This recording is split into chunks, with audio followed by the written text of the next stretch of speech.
예, 지난 9월이었었죠. 배우 김화란 씨가 교통사고로 사망하니까 이걸 둘러싸고 많은 루머가 있었는데 김화란 씨의 남편 그때도 좀 얘기 있었는데 검찰이 징역 1년을 구형을 했어요. 네. 이거는 이제 그 교통사고 처리 특례법의 그 10개 항목 그 속에 이제 그 11개 항목이라고 봐야죠. 거기에 이제 사망사고가 하나 들어가요.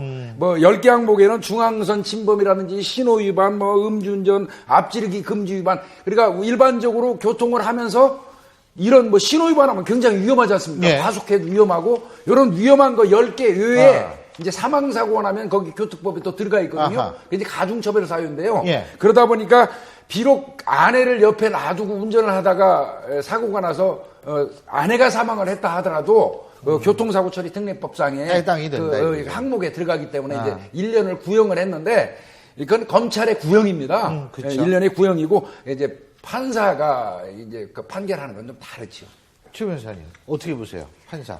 일단 검사가 1년 구형을 했다는 거는요, 이 집행유예를 염두에 둔 거라고 볼 수밖에 없습니다. 왜냐하면 보통은 일반적으로 구형보다 선고가 훨씬 낮고요. 그리고 징역 6월 이하는 징역을 실제로 실형을 선고하는 경우가 거의 없거든요. 그렇기 때문에 그러니까 징역 1년을 구형했다는 거는 거의 집행유예를 염두에 두고 하셨다고 보면 됩니다. 그래서 제 생각에는 한 징역 6월에 집행유예 2년 정도가 보통 일반적이거든요. 이 징역 1년을 구원하면 그 정도 될 거라고 생각하는데 본인 입장에서는 얼마나 안타깝습니까? 왜냐하면 그러니까 내가 차를 타고 가다가 사실은 업무상 과실치상이라고 하는 건 이름 자체도 과실이 들어있지 않습니까? 그러니까 고의로 한 게 아니라 내가 운전을 하다가 어쩔 수 없는 사고가 난 건데 사고가 나서 내가 살아가는 아내가 사망한 것도 너무 안타까운데 이번 사건 같은 경우에는 그 사이에 굉장히 많은 구설수들이 있었어요.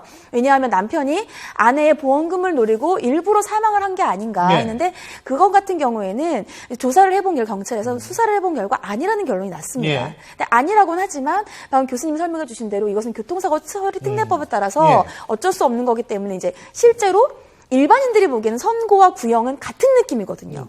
검사가 구형을 하면 내가 이제는 나는 정말 죄를 짓는 건가 이런 생각이 들기 때문에 본인 입장에서는 나는 내 잘못으로 인해서 아내도 사망하고 내가 정말 이 징역까지 가는구나. 정말 안타까운 상황이죠. 예. 근데 어쨌든 이분이 상당히 충격도 크고 또 악플에 시달리고 그래서 그런 마음을 좀 우리가 어느 정도 헤아릴 수는 있지 않을까라는 생각이 듭니다.